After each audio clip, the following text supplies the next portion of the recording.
దేవుని సంగమా, ప్రభువు నామ పేరట మీ అందరికీ వందనాలు చెల్లిస్తున్నానండి. ప్రియ దేవుని సంగమా, ఈరోజు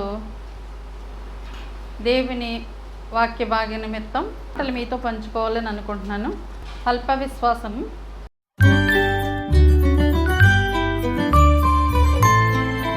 ఫిలిప్పీలు రాసినటువంటి పత్రిక 2వ అధ్యాయం 15వ వచనం ఒకసారి చదువుకుందాం. ఫిలిప్పీలు రాసినటువంటి పత్రిక 2వ అధ్యాయం 15వ వచనం. నిష్కలంకులను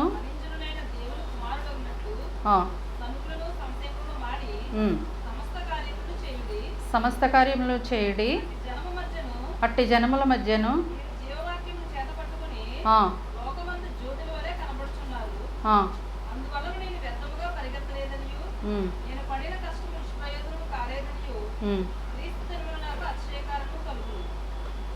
క్రీస్తు వలన మనకి అతిశయము జరుగును. అతిశయము అంటే గర్వం.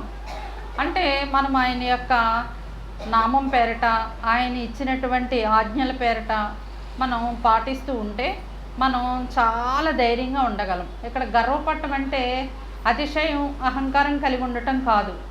ఆయన నామం పేరట మనం ఆయన చెప్పినటువంటి ప్రతి పనిలోనూ కూడా నీతిగా, నిజాయితీగా, విశ్వాసంతో జీవిస్తే మనం చాలా ఏ శోధన వచ్చినా మనం తట్టుకునే పరిస్థితి మనకు ఉంటుంది.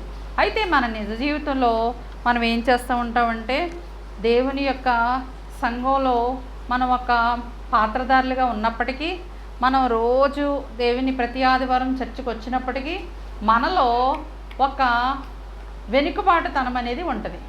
ప్రతి ఒక్క వ్యక్తిలోనూ ఉంటుంది. మీలోనే కాదు, నాలోనే కాదు, అందరిలోనే కూడా ఉంటుంది. ఎలా ఉంటుంది వెనుకబాటుతనం అంటే, మనం చాలా సాకులు చెప్తామంటండి. దేవుని సన్నిధికి రావాలన్నా, దేవుని సన్నిధికి ఎగ్గొట్టాలన్నా, లేకపోతే మనం ఏదైనా మంచి కార్యం చేయాలన్నా మనకి ఇష్టం లేదనుకోండి, వంకలు చెప్తామంట. చాలా సాకులు. ఈ యొక్క పరిశుద్ధ గ్రంథంలో చాలా మంది ఉన్నారండి సాకులు చెప్పిన వాళ్ళు, వంకలు చెప్పిన వాళ్ళు, దేవుని పనికి వెనక్కి వెళ్ళిపోయేటువంటి వాళ్ళు.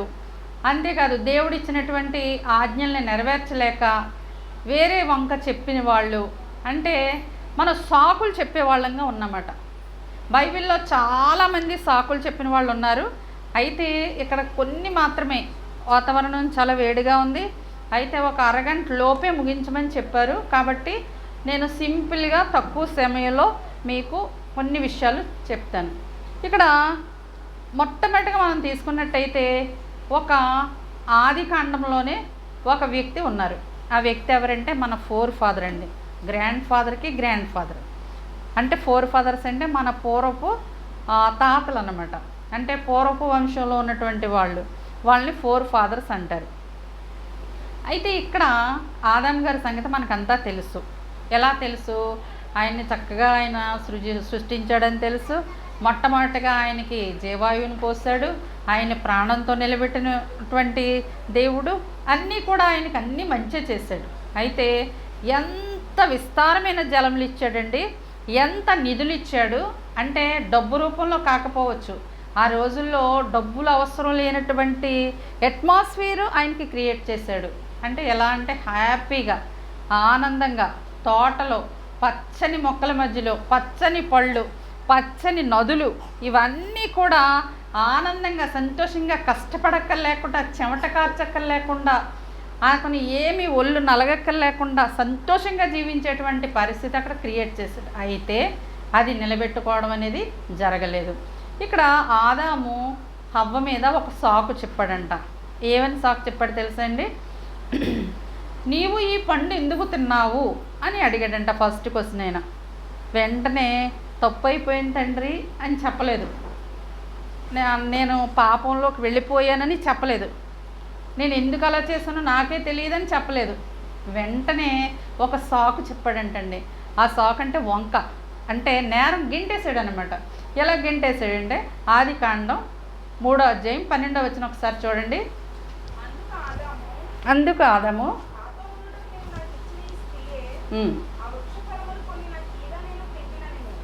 చాలండి. అందుకు ఆదాము, నాతో నుండుటకు నీవు నాకు ఇచ్చిన ఈ స్త్రీయే అంటే ఇక్కడ ఏం చెప్తున్నాడంటే, నీవు నాకు ఇచ్చావు కదా ఈ స్త్రీని, ఈ స్త్రీ వల్లే నేను పాపంలో పడిపోయానని ఫస్ట్ గెంటేస్తున్నాడంట. అంటే వంక పెట్టేస్తున్నాడు, సాకు చెప్పేస్తున్నాడు. రెండోది నేరాన్ని ఇచ్చాడు, నేరాన్ని చెప్తున్నాడు. ఏమనంటే, నీవు నాకు ఇచ్చిన ఈ స్త్రీయే నాకు పండిచ్చింది. రెండోది, నీవు నాకు భారీగా ఇచ్చావు కదా ఈ హవ్వని, ఆమె వలనే నాకు ఈ తప్పు జరిగింది. ఇక్కడ 2 కారణాలు చెప్తున్నాడు. మూడోది, స్త్రీని సృష్టించడమే తప్పని చెప్తున్నట్టుగా ఇక్కడ ఉంది. అంటే నీవు సృష్టించకపోతే ఈమె నా పక్కన ఉండదు కదా, ఈమె నాకు పండు ఇవ్వబట్టే కదా నేను తిన్నాను అని ఇక్కడ 3 కారణాలు. నాలుగోది, అస్సలు నాలో నుంచి ఎముక తీసి నువ్వు తయారు చేయడమే తప్పు అన్నట్టుగా చెప్తున్నాడు. అంటే 4 తప్పులు ఎంచినట్టుగా మనం ఇక్కడ చూస్తున్నాం. అంటే సాకులు. ఎందుకంటే మన జీవితంలో మనం అనేక సాకులు చెప్తూ ఉంటాం, ఇతరుల గురించి సాకులు చెప్తూ ఉంటాం. మనం చేయవలసిన పని చెయ్యం, కానీ ఇతరుల చేయటం లేదనేటువంటి సాకు ఆనాటి నుండే ప్రారంభమైందనేసి దేవుని వాక్యం మనల్ని హెచ్చరిస్తుంది.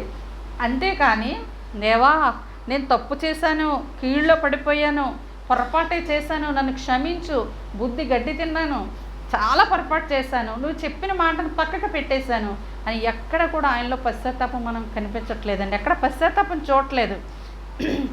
ఇర్మీయా గ్రంథం 51వ అధ్యాయం 15వ వచనం ఒకసారి చూడండి. ఇర్మీయా గ్రంథం 51వ అధ్యాయం 15వ వచనం. ఆయన తన బలము చేత భూమిని స్థాపించెను, తన జ్ఞానము చేత ప్రపంచమును స్థాపించెను. ఒక్కసారి మీరు చదవండి ఎవరైనా. తన ప్రజ్ఞ చేత ఆకాశమును విశాలపరచెను. ప్రజ్ఞ అంటే తెలివితేటల ద్వారా ఆకాశమును విశాలపరిచాడండి ఆయన. కేవలం ఆయన సృష్టినండి ఇదంతా కూడా. ఒకసారి చదువుతారు ఎవరైనా.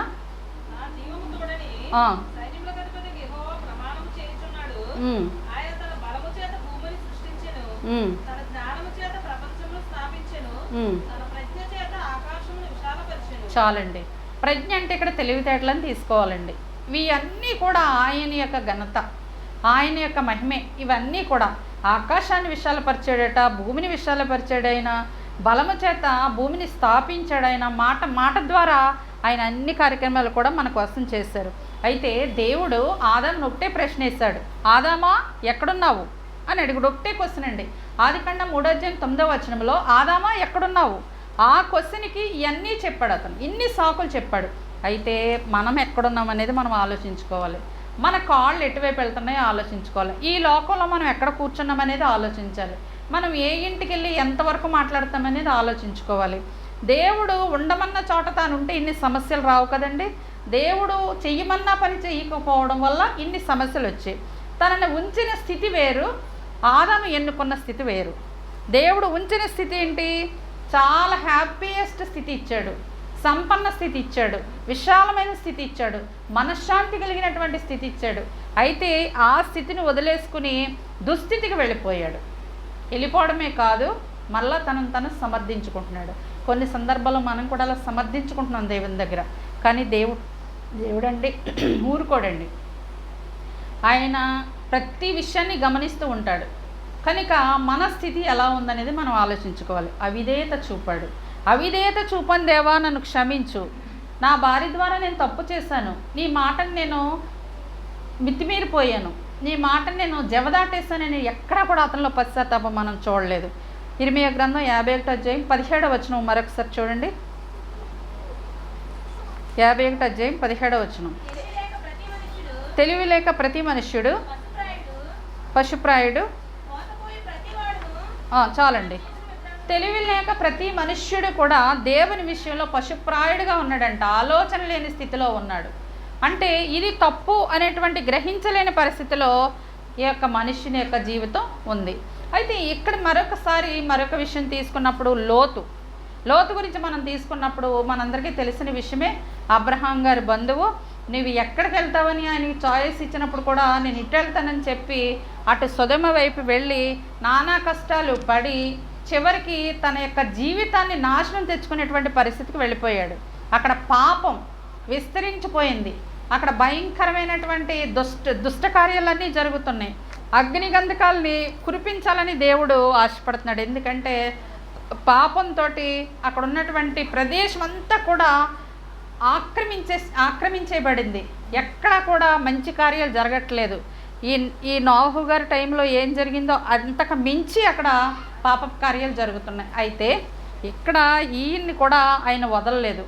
ఏం చేశాడంటే అబ్రహాం గారు ఆ యొక్క లోతు గురించి తీవ్రంగా విజ్ఞాపన చేస్తున్నాడు దేవుడికి. ఏమనంటే, దేవుడా, అక్కడ ఎంతమంది ఉంటే రక్షిస్తావు అని నెంబర్ తగ్గించుకుంటూ వచ్చి చివరికి 5 ఉంటే, ఒక్కళ్ళుంటే రక్షిస్తావా అని అడుగుతున్నాడు. అక్కడ రక్షిస్తానని చెప్పాడు ఆయన. అయితే ఇక్కడ అబ్రహాం గారు చాలా గట్టి ప్రార్థన చేశాడంటే తన బంధువుని కాపాడుకోవాలని. అయితే మన బంధువులు ఎవరైనా త్రోవ తప్పి ఉన్నప్పుడు మనం ఎవరైనా ప్రార్థన చేస్తున్నామా? ఇవన్నీ కూడా మనం చెప్పుకొని వదిలేయడానికి కాదు, కానీ ఇందులో మనం ఒక నీతిని గ్రహించాలి. ఇందులో మనం ఒక మోరల్ యాక్టివిటీ పట్టుకోవాలి. అది పట్టుకుని మనం ఆ ప్రకారం జీవించాలని వాక్యం మనల్ని హెచ్చరిస్తుంది. అయితే ఇక్కడ దేవుని దృష్టిలో సొదొమ ఎలా అయిపోయిందంటే అండి, భయంకరమైన పాపిష్టి ప్రదేశంలాగా అయిపోయింది. అయితే అక్కడ కూడా ఆయన కృప చూపించడానికి రెడీగా ఉన్నాడు. ఎందువల్ల అనుకుంటున్నారు? అబ్రహాం గారు తీవ్రమైన ప్రార్థన చేశాడు. అక్కడ ఎంత ప్రార్థన చేశాడంటేనంటండి, బలమైన ప్రార్థన చేశాడట. మన అందరం చేస్తామండి ప్రార్థన చేయడం కాదు, బలమైన ప్రార్థన, లోతు కలిగినటువంటి ప్రార్థన, తీవ్రతరమైనటువంటి ప్రార్థన. దేవుడికి అక్కడ మనం ఎటాక్ అంటే దేవుడిని కుదిపేటటువంటి ప్రార్థన చేశారంటే ఇక్కడ అబ్రహాం గారు. అదే విధమైనటువంటి ప్రార్థన కూడా మన సహోదరుల కోసం కొన్ని సందర్భాల్లో మనం చేయవలసిన వారమే ఉన్నాం. అయితే ఇక్కడ మనం గమనించినట్టయితే దేవుని దృష్టిలో ఈ లోతు కుటుంబం కూడా మొత్తం పాపిష్టి జనంతో కలిసిపోయి పాపిష్టి కార్యాలు చేసినటువంటి కుటుంబంగా దేవుడు గమనిస్తున్నాడు. ఎక్కడ కూడా వాళ్ళ కుమారులు కానీ కుమార్తెలు కానీ లోతు భార్యలో కానీ ఎక్కడ కూడా మంచి కార్యక్రమాలు లేవు. అయితే వాళ్ళని ఆయన తీవ్రంగా శిక్షించాలని అనుకున్నప్పుడు అబ్రహాం గారు అడుగుతున్నాడు, దేవా, వాళ్ళని క్షమించు తండ్రి, వాళ్ళు ఒక్కళ్ళైనా కాపాడతావా? ఇంతమంది నాశనం చేస్తానంటున్నావు కదా, నువ్వు క్షమించు తండ్రి, వాళ్ళలో ఒక్కరు మార్పు వచ్చి నన్ను బతికిస్తావా? ఈ విధంగా ఎంత దీనమైన స్థితిలో అడుగుతున్నాడో ఒకసారి గమనించండి. అవును, నేను రక్షిస్తానని చెప్పినప్పుడు లోతు కుటుంబాన్ని వచ్చేమని బయటకు వచ్చినప్పుడు చెప్పినప్పుడు ఏం చెప్తున్నాడో తెలుసా అండి? ఆదికాండం 19:19 లోతు సొదొమ నుండి బయటికి పొమ్మంటే చచ్చిపోతానేమో అని సాకు చెప్పాడంట. ఆ పాపిష్టి కార్యాల్లోనూ ఆ దుర్మార్గతలోనూ జీవించినప్పుడు అక్కడ చచ్చిపోతానని భయపడలేదు, ఆ పాపం నుంచి బయటకు వస్తే నేను చచ్చిపోతానేమని భయపడుతున్నాడంట. అంటే గమనించండి, ఇక్కడ ఈ యొక్క దేవుడు రక్షిస్తాను రా బాబు అన్న కొన్ని సందర్భాల్లో మనం బయటకు రావండి, పాపంలోనే ఉండిపోతాం, పాప కార్యాల్లోనే తలములకనైపోతాం. అదే మన హ్యాపీనెస్ ఇస్తుంది, కానీ అది చివరికి తుదకి మరణానికి దారితీస్తుంది. ఈ లోతు యొక్క కుటుంబం బయటకు రావడానికి ఇష్టం లేక ఆ కార్యక్రమంలో మునిగి తేలి సంతోషంగా ఎంజాయ్ చేస్తూ అదే నా జీవితం అనుకునేటువంటి కుమారులు కుమార్తెలు ఇక వాళ్ళకి వారి వరుస లేనటువంటి జీవితం అక్కడ జీవిస్తూ ఉన్నారు.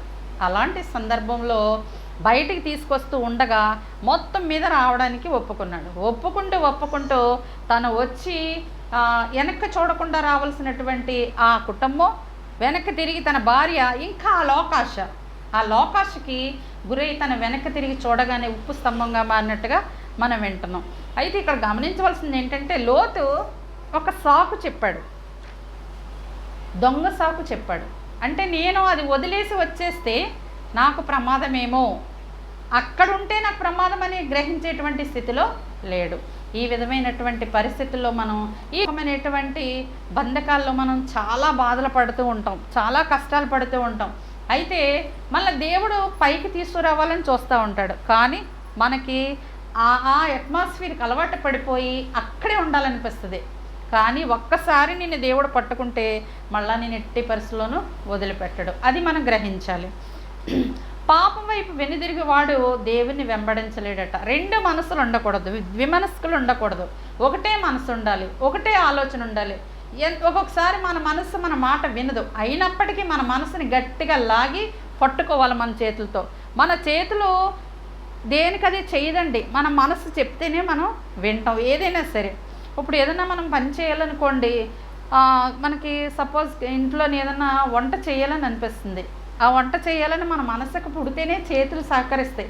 మనం కళ్ళు మూసుకుని వెళ్ళిపోయి ఇలాగెలాగనుకుంటే వంట చేయగలమండి? నో, నెవర్ చేయలేమండి. కాబట్టి మనం మనస్సు ఏది చెప్పితే మన బాడీ అదే చేస్తుంది. కాబట్టి మన మనసు ఎప్పుడు కూడా మన ఆధీనంలో ఉండాలి. లోకసువార్త 9:62 ఒకసారి చూడండి.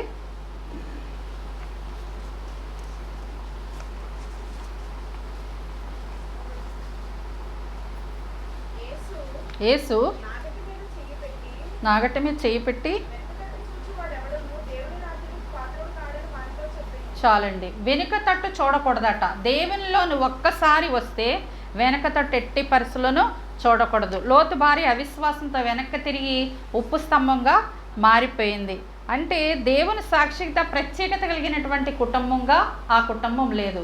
కాబట్టి దేవుడు మనల్ని ఒక్కసారి పిలిస్తే మళ్ళా మనం వెనుతిరిగి ఉండకూడదు. ఏ యజమాని కూడా ఎవడు కూడా ఇద్దరు యజమానులకి సేవ చేయట కుదరదు. మత్తయి సువార్త 6:24 వ్రాయబడి ఉంది. ఇంకొక సాకు, ఇది చాలా పెద్ద సాకే. ఏమంటే మోషే గారు ఇశ్రాయేల్ నడిపించుటకు దేవుడు ఎన్నుకున్నప్పుడు మోషే ఏం చెప్తున్నాడో తెలుసా? ఒక పెద్ద సాకు చెప్తున్నాడు. అంటే ఆయనలో ఒక భయం ఉంది.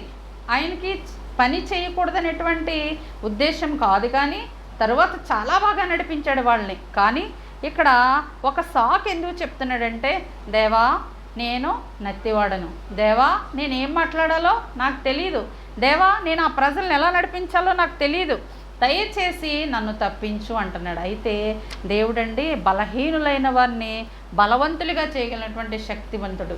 అంతేకాదు మనం ఏదైతే మనం చేయకూడదు అనుకుంటామో అదే చేయిస్తాడు ఆయన. మనం ఏదైతే చెయ్యాలని అనుకుంటామో అది జరగదు. అంతా కూడా దేవుని చిత్త ప్రకారమే జరుగుతుంది. ఇక్కడ నిర్గమకాండం 3:11 మోషే ఇశ్రాయేల్ని విడిపించుటకు దేవుడు వెళ్ళమంటే నెత్తివారిని అని సాకు చెప్పాను.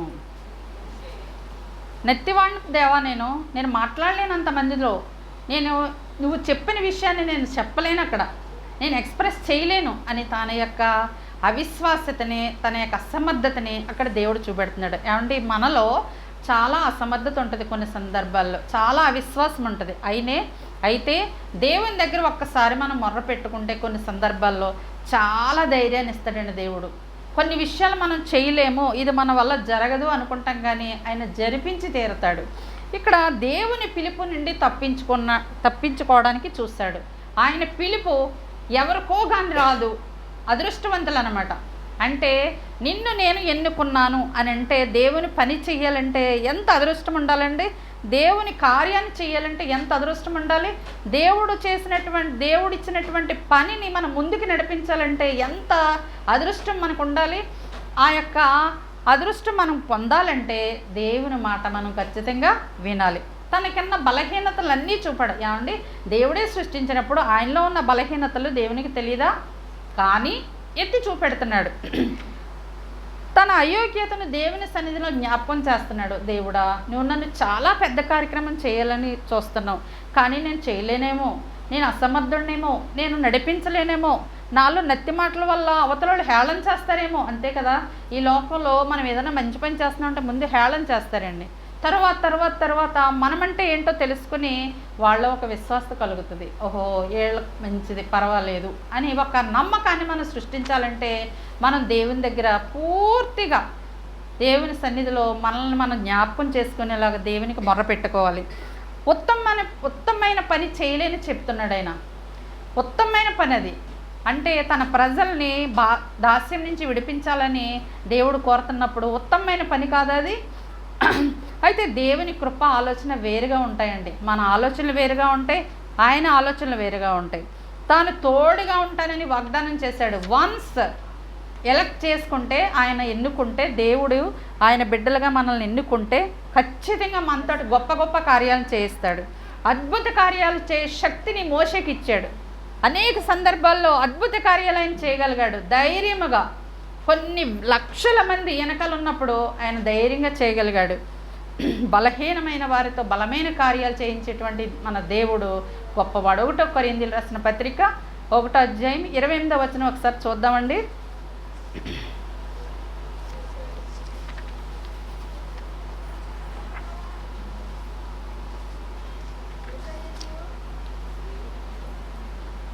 కొరింథీయులకు రాసిన పత్రిక 1:28 బలవంతులైన వారిని సిగ్గుపరచుటకు లోకములో బలహీనులైన వారిని దేవుడు ఏర్పరచుకుని ఉన్నాడు. ఇవి నా మాటలు కాదండి, దేవుడు చెప్పిన మాటలు. ఇవన్నీ కూడా బలవంతులైన వారు ఏమనుకుంటారంటే మా శరీరంతో మేము ఏదైనా సాధించగలం, మేము ఏదైనా కార్యక్రమాన్ని అనుకుంటే అది ముందుకు తీసుకెళ్ళిపోగలం అంటారు. కాదు, దేవుని చిత్తం వేరండి. బలహీనులైన వారిని ఆయన ఏర్పరచుకుంటాడంటే ఈ లోకంలో. నేను బలహీనుండు కదా, నాకేం మాట్లాడడం రాదు కదా, నేను సరిగా పాడలేనేమో, నేను సరిగా ఏమీ చేయలేనేమో అని ఎప్పుడు అనుకోవద్దండి. నిన్ను నన్ను సృష్టించింది దేవుడు, మనల్ని అందరినీ కూడా ఏర్పాటు చేసుకున్నది ఆయన. ఈరోజు ఈ సన్నిధిలో మీరు నేను కూర్చొని దేవుని స్తుతించుకోవడానికి దేవుడు మనకు గొప్ప అవకాశం ఇచ్చాడండి. కాబట్టి బలహీనులమని ఎప్పుడు కూడా మనం భయపడవలసినటువంటి పని లేదు. 29వ వచనంలో ఎన్నిక లేని వారిని దేవుడు ఏర్పరచుకున్నాడు. ఎన్నిక లేదు, మాకేమీ చదువు లేదు, లేకపోతే మేమేమి పాటలు పాడలేము, లేకపోతే మేము ఏ పని చేయలేకపోతున్నాము అని ఎప్పుడు అనుకోవద్దండి. మీ ద్వారా కూడా ఆయన సంథింగ్ ఏదో కోరుకుంటున్నాడు. ఆయన మిమ్మల్ని ఏర్పరచుకోవడానికి ఆయన సిద్ధంగా ఉన్నాడు. 31వ వచనంలో మీరు అతిశయిస్తే ప్రభువునందే అతిశయించాలి, గర్వపడితే ప్రభువునందే అతిశయించబడాలి. ఈ లోకంలో ఉన్నటువంటి డబ్బు కానీ, ఆస్తి కానీ, గృహాలు కానీ, మన వస్త్రాలు కానీ, మన యొక్క చదువు కానీ, మన యొక్క ఉద్యోగాలు కానీ ఇవేమి మన సొంతం కాదండి. ఇవన్నీ కూడా ప్రభువు ఇచ్చిందే. ఇవన్నీ కూడా మనం అతిశయించాలంటే ప్రభువునందే అతిశయించాలి. ఇవి నా మాటలు కాదు, దేవుని మాటలు. ప్రభువునందే అతిశయింపవలని వ్రాయబడి ఉన్నది. ఇందులో 1 కొరింథీ 1:31 వచనములో అతిశయించువాడు ప్రభువునందే అతిశయింపవలెను అని ఉంది. అయితే 4వదిగా తీసుకున్నప్పుడు సౌలు ఏం చేశాడంటే తొందరపడి సమూయేలు గారు రాకుండానే బలులు అర్పించేశాడటండి. బలి అర్పించి సమూయేలు గారు మంచి యాజకుడు, ఆయన దేవుడు ఏర్పరచుకున్నటువంటి ఒక విశ్వాసి. అయితే ఆయన లేకుండా తొందరగా బలులు అర్పించేశాడట. నువ్వు బలులు ఎందుకు అర్పించావు అని అడిగిన దానికి ఆయన ఒక పెద్ద సాకు చెప్పాడంట. ఏంటంటే అండి, ఇక్కడ ఆ రోజుల్లో యాజకులకి చాలా విలువైన స్థానాన్ని దేవుడిచ్చాడు. యాజకులను ఆయన ఏర్పాటు చేసుకునేవాడు. పరిశుద్ధ స్థలంలో యాజకులు నిలబడి వాళ్ళు చేయవలసిన పని కరెక్ట్గా చేయకపోతే స్పాట్లో డెడ్ అండి, స్పాట్లో చంపేసేవాడు ఆయన. అంటే ఎంత పవర్ఫుల్ పొజిషన్ ఆలోచించండి. అలాంటి యాజకులుగా చేయవలసినటువంటి పనిని ఎవరు చేశారు? సౌలు చేసేసాడు. సౌలు మామూలుగా తీసుకుంటే అతని యొక్క క్యారెక్టర్ పరంగా అతను ఏ విషయంలోనూ కూడా దేవునికి ఇష్టంగా ఎక్కడ కూడా జీవించలేదు. తొందరపాటు పనులు, అసూయ పనులు, విషపు చూపు, అతను పక్కవాడిని కూడా సహించలేనటువంటి మెంటాలిటీ కలిగినటువంటి ఒక రాజు. అయితే ఇక్కడ ఈ సౌలు ఈ బలులు అర్పించేసి ఇక్కడ సాకు చెప్తున్నాడు. ఏం చెప్తున్నాడంటే యాజకుడు లేటుగా రావడం వల్ల నేను బలులు అర్పించేశానని చెప్తున్నాడు. కనిపెట్టలేవా నువ్వు? దేవుని కోసం కనిపెట్టలేవా? దేవుడు ఏర్పరచుకున్న బిడ్డలు ఏం చేస్తారనేది మనం చూడలేమా? అంటే ఇక్కడ దేవుని వాక్యం ఏమని హెచ్చరిస్తుందంటే సౌలు దేవునికి దహన బలులు, సమాధానాలు బలులు అర్పించటంలో తప్పేమిటి అని ఒక క్వశ్చన్ ఉంది. అంటే చాలామంది ఈ క్వశ్చన్ని అడిగారంట, చాలా పుస్తకాల్లో అడిగారంట. అయితే అడగడంలో ఈ విషయంలో క్లారిటీ ఏంటంటే సౌలు కూడా దహన బలులు ఎందుకు అర్పించాడు, ఎందుకు తొందరపడ్డాడు అనే విషయాన్ని అడిగినప్పుడు సౌలు ఏం చెప్పాడంటేనంట, సమూయేలు గారు అందుబాటులో లేడండి, అందుకని నేను దహన బలులు అర్పించాను. రెండోది ఆలస్యం అవుతుందేమని అర్పించేస్తాను. తర్వాత శత్రువులు యుద్ధానికి వచ్చేస్తారేమోనని దేవునికి మొర్ర పెట్టడానికి నేను బలులు అర్పించాను అని ఇన్ని వంకలు చెప్తున్నాడట. తర్వాత దేవుని సహాయం కొరకు నేను విజ్ఞాపన చేయడం కోసం నేను బలులు అర్పించాను, నేనేం ముట్టిని చేయలేదు అని తను సమర్థించుకుంటున్నాడు. అంటే సాకు చెప్తున్నాడు, వంక చెప్తున్నాడు. మనం సాకులు చెప్తున్నామా, వంకలు చెప్తున్నామా గ్రహించేటువంటి మన దేవుడు బలవంతుడైన దేవుడు. ఆయన అన్నిట కూడా ప్రతి స్థలమందు ఆయన కన్నులు పరిశీలిస్తూ ఉంటే మనం మాట్లాడేది ఒకటి ఉంటుంది, మన కన్నులు ఒకటి వెతుకుతాయి, మన ఉద్దేశం ఒకటి ఉంటుంది, మనం మాట్లాడేది ఒకటి ఉంటుంది. ఏమీ దేవుడికి ఇష్టం ఉండదండి. అంతా కూడా దేవునికి ఇష్టమైనటువంటి వ్యక్తిగా మాత్రమే మనం మాట్లాడాలి, ఇష్టమైన చూపు చూడాలి, ఇష్టమైన ఆలోచనలు ఆలోచించాలి, ఇష్టమైనటువంటి ప్రవర్తించాలి. ఇందులో ఏ ఒక్కటి తక్కువైనా మైనస్ మార్కులు పడిపోతాయి మనకి. కాబట్టి ఇక్కడ సౌలు ఏం చెప్తున్నాడంటే నేను యాజకుడు చేయవలసిన పని నేను ఊరికే చేయలేదు, ఆయన రావడం లేట్ అయింది, అందువల్ల నేను చేస్తాను. అయితే ఇక్కడ మనం గ్రహించవలసిన విషయం ఏంటంటే అండి, దేవుడు ఎవరికి నిర్దేశిస్తాడో ఆ బాధ్యతని యాజకుడే చెయ్యాలి. దేవుడు ఎవరిని ఎన్నిక చేసుకుంటాడో ఆ బాధ్యతను మాత్రం ఎవరు చేయాలండి? యాజకుడే చేయాలి అని అక్కడ దేవుడు ఏర్పరచుకున్న యాజకుని తృణీకరించి యాజకుడు వచ్చే వరకు కనిపెట్టలేక, అంటే అక్కడ కూడా అతను హైనెస్ ఫీల్ అయిపోయాడు అనమాట. అక్కడ కూడా అతను నేను అనే అహంకారంతో ఫీల్ అయిపోయాడు. అక్కడ కూడా నేను ఏదైనా చేయగలనటువంటి తన శక్తి సామర్థ్యాలు ఎక్కువగా ఊహించుకుని అక్కడ శిక్షకు పాత్రుడైపోయాడండి. అంటే ఇక్కడ మనం గమనించవలసింది ఏంటంటే, దేవుని సన్నిధిలో చేయవలసిన పనులు దేవుని సన్నిధిలోనే చేయాలి.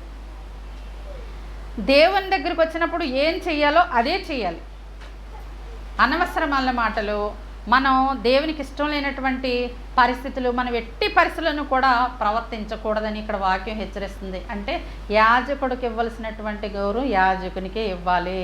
దేవుడు ఎన్నుకున్నటువంటి వ్యక్తి చేయవలసిన పని దేవుడు ఎన్నుకున్నటువంటి వ్యక్తిని ఆయనే చెయ్యాలి. సమాధాన బలులైనా, దహన బలులైనా, వాక్య పరిచర్య అయినా ఏదైనా దేవుడు ఎవరికి ఇస్తాడో ఆ శక్తిని వాళ్ళు మాత్రమే చెయ్యాలని వాక్యం మనల్ని హెచ్చరిస్తుంది. సమూయేలు ఏం చేశాడంటే, సౌలుని అడుగుతున్నాడు, నువ్వు ఎందుకు దహన బలులు అర్పించావు? నువ్వు వెర్రివాడవు.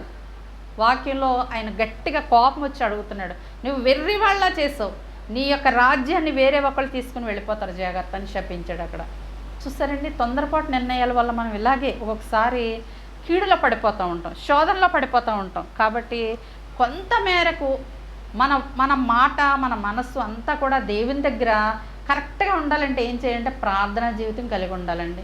ఏదైనా ఒక తప్పు చేసావనుకో, దేవుని దగ్గర అడుగు, నీవు ఎవరికి చెప్పక్కర్లేదు సమాధానం. దేవుని దగ్గర అడిగేస్తావనుకో, క్షమించేస్తాడు దేవుడు. ఏం పర్లేదు, నన్ను ఎవ్వరూ చూడలేదు, నేను దేవుని దగ్గర తప్పు మొత్తం ఒప్పేసుకుంటానని ఆయన దగ్గర పడిపోయి మోకరించి, దేవుడా నేను చాలా తప్పు చేశాను ఫలానా ఒళ్ళ విషయంలో. అప్పుడు ఆ లోకరీత్యా మీరు ఏమైనా పొరపాటు చేసినా దేవుని దగ్గర తప్పు అని ఒప్పుకున్నారనుకోండి, శిక్ష కొంచెం తగ్గుతుందండి, శిక్ష వాల్యూ తగ్గుతుంది. కాబట్టి తప్పు లేదండి, క్షమించమని అడగండి. అంతేకాదు మీరు ఎవరికైతే నష్టం చేశారో వాళ్ళని కూడా అడగండి, అది ఇంకా తగ్గుతుంది మీకు. దేవుని దగ్గర తప్పులు ఇంకా తగ్గుతాయి అన్నమాట.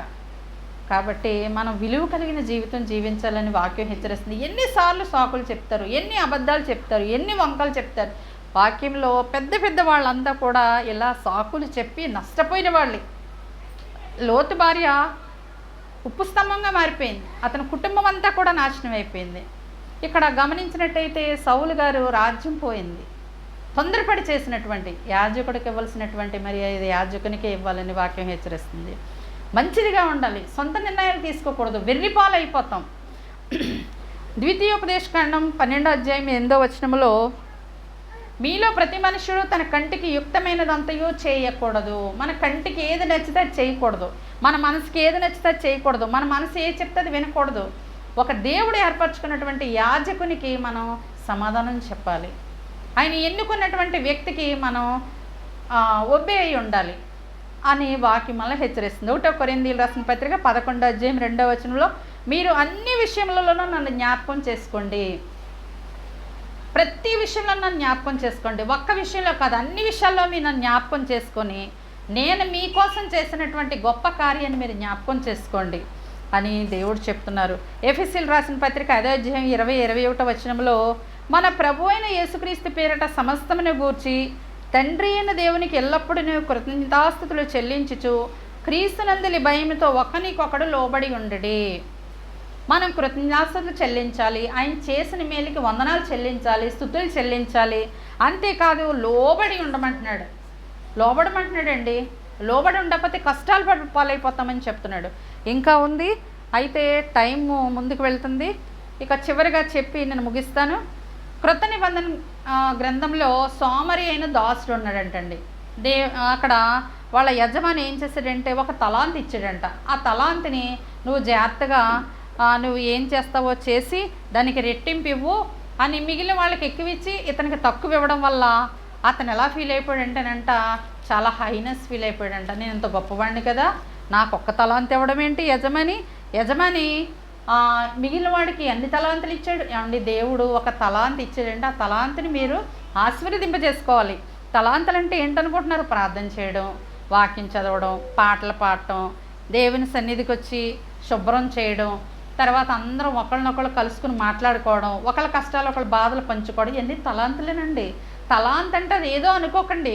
అయితే ఇక్కడ ఈ యొక్క ఉపమానం ఎందుకు చెప్తున్నాడంటే, ఏ తలాంత్ మీకు ఇస్తే ఆ తలాంత్ని గట్టిగా పట్టుకోండి, పట్టుకుని అది ఇంకా దీవించేలా చేసుకోండి, అక్కడే ఆగిపోకండి. ఇక్కడ ఆ తలాంతిని తీసంట భూమిలో పాతిపెట్టి ఆ యజమాని వచ్చిన తర్వాత ఇదిగో నీ తలాంతి నీకు అని ఇచ్చాడట. అంటే ఓసారి దేవుడు మనల్ని పిలుస్తూ ఉంటాడు, కానీ మనం గ్రహించుకోం. నేను చేయన పని, నేను రాను, వద్దొద్దు అని అనుకుంటాం. వద్దండి, అలా వద్దు. ఎప్పుడు ఏ తలాంతి ఇచ్చినా ఆ తలాంతిని మీరు 10 అంతులుగా 100 అంతులుగా ఫలింపజేసేలాగా మీరు ఉండాలి. ఆ తలాంతి తీసుకున్న వ్యక్తి భూమిలో పాతిపెట్టి తీసుకొచ్చి ఇచ్చేసి ఏమంటున్నాడంటే, నేను ఏం చేయగలను, ఏం సాధించగలను, ఈ తలాంతో ఏ వ్యాపారం చేస్తాను, నేను వద్దు, నేనేం చేయలేను, అందుకే తీసేసుకొని ఇచ్చాడట. అయితే ఈ ఎన్నో సాకులు మనసులో పెట్టుకున్నాడు. ఈ యొక్క సోమరి ఎన్నో సాకులు చెప్పుదామని రెడీగా ఉన్నాడంట. ఎందుకు భూమిలో ఎందుకు పాతి పెట్టావు? నేను నీకు ఇచ్చాను కదా, వాడుకోమని ఇచ్చాను కదా, దీన్ని 10 అంతులు చేయమని ఇచ్చాను కదా, ఎందుకు ఇలా చేసావు అని అడిగాడట. అంటే మనకు ఒక తలాంతి ఇచ్చాడు అనుకోండి, పాటలు పాడుతున్నాం అనుకో, మన పక్క వాళ్ళకి కూడా పాటలు నేర్పించాలి. మనం ప్రార్థన చేస్తున్నాం అనుకోండి, మన చుట్టుపక్కల కూడా ప్రార్థనలో పాల్గొనేలా చేయాలి. అంటే మన తలాంతిని ఇంకా రెట్టింపు చేసుకునేలాగా దేవుని సన్నిధిలో మనం పని చేయాలి. అయితే అతను ఏమంటున్నాడంటే, యజమానిపై కక్ష కట్టి దాన్ని తిరిగి మోకాన్ని కొట్టాలని అనుకుంటున్నాడు. రెండో, అతనిలో అసూయ కోపం దాగి ఉన్నాయి. నాకు ఒక్కటి ఇచ్చాడేంటి, నాకు చాలా ఇవ్వాలి కదా, నేను చాలా గొప్పవాడిని కదా. నీ స్థితి ఏదో ఆ విధమైన తలంతే దేవుడికి ఇస్తాడు. నీలో నుంచి ఆయన ఏమి ఎన్నుకోవాలనుకుంటున్నాడో అదే ఇస్తాడు ఆయన. అంతేగాని మనం నాకొద్దు అని మనం ఎట్టి పరిస్థితులను కూడా తిరస్కరించేటువంటి పరిస్థితి ఉండకూడదు. నీవు విత్తని చోట కొయ్యవాడవును, మళ్ళా పైగా ఆ యజమానితో అంటున్నాడు, నువ్వు విత్తని చోట పంట పండని చోట కొయ్యాలనుకుంటావు, చల్లని చోట పంట కూర్చుకోవాలనుకుంటావు, నీవు కఠినుడివు అని కూడా అన్నాడట. గమనించండి, దేవుడు చూపించేటువంటి ప్రేమ మనకి కొన్ని సందర్భాల్లోనే ఉంటుంది. ఆ ప్రేమని, ఆధిక్యతల్ని, బాధ్యతల్ని అన్నిటినీ కూడా మనం నెత్తి మీద వేసుకొని, అంటే ఆ తలాంతుల్ని మనకి దేవుడు ఏ తలాంతి ఇచ్చాడో అది గట్టిగా పట్టుకుని దాన్ని బాగా విస్తరింపజేసుకునేలాగా మనం దేవుని దగ్గర జీవించాలి. రోమీలు రాసినటువంటి పత్రిక 5:8 వచనంలో దేవుడు మన ఎడల తన ప్రేమను వెల్లడిపరుచున్నాడు. ఆయన తన ప్రేమను వెల్లడిపరుస్తూనే ఉన్నాడు. మనం చాలా తప్పులు చేస్తూ ఉంటాం, అయినను మనం ఇంకను పాపులమై ఉండగానే క్రీస్తు మన కొరకు చనిపోయాను, ఆయన రక్తం వలన నీతిమంతుడిగా తీర్చబడ్డాము. ఇది ప్రతి ఒక్కళ్ళు జ్ఞాపకం చేసుకోవాలండి. ఈ దేవుని ఆజ్ఞ ప్రతి ఒక్కళ్ళు జ్ఞాపకం చేసుకోవాలి. మనం పాపులమే, కానీ ఆయన మన కోసం తిరిగి లేచాడు, ఆయన మన కోసం సిలువ వేయబడ్డాడు. ఆ విషయాన్ని మనం అంతా కూడా తల పోసుకుంటూ జ్ఞానం చేసుకుంటూ జ్ఞాపకం చేసుకుంటూ ఉండాలి. అయితే ఇక్కడ సంఘమునికి దేవుడు ఏమిచ్చాడు? సర్వలోకానికి, సర్వ సృష్టికి సువార్త ప్రకటించమని చెప్తున్నాడు. అంటే మనకు తలాంతి ఇచ్చాడు కాబట్టి ఆ తలాంతిని మనం ఉపయోగించుకోవాలి. మానసిక రోగాన్ని బాగుపరుచుకోవాలి. అంటే నేను ఏమీ చేయలేను, నేను ఎన్నిక లేని వాడిని అనే సాకు మన ద్వారా బయటికి రాకూడదు. సంఘం అంతా కూడా శక్తితో ఉండాలంటండి. శక్తి అంటే బలముతో ఉండాలి, గట్టి ప్రార్థన చేయాలి, బలమైన ప్రార్థన చేయాలి. అబ్రహాము గారు చేసినటువంటి ప్రార్థనలో బలమైన ప్రార్థన చేయాలి. క్రీస్తు పునరుత్థాన శక్తి మనలో నింపాలి. అనుక్షణం ఆయన మన కొరకు చనిపోయారు, ఆయన మన కోసం తిరిగి లేచారు, ఆయన మన కోసం నీతిమంతుడిగా తీర్చబడ్డాడు అనేటువంటి ఒక మాటని తలపోసుకుంటూ ఆ విధంగా మన ప్రవర్తన ఈ లోకములో మాదిరికరంగా ఉండాలి. సత్యమును ప్రభు జ్ఞాపకం చేసుకున్నాడు. నీలో సత్యమే కావాలంటున్నాడు ఆయన. అసత్యం వద్దంటున్నాడు, వంకలు వద్దంటున్నాడు, సాకులు వద్దంటున్నాడు. అయితే సదాకాలము కూడా మనం సంఘానికి, లోకానికి, మనకి దేవుడు తోడుగా ఉంటాడు. మనం కూడా ఆయన యందు నిజాయితీగా జీవించాలి. దేవుడు ఈ వాక్యం దీవించి ఆశీర్వదించును గాక. ఆమేన్.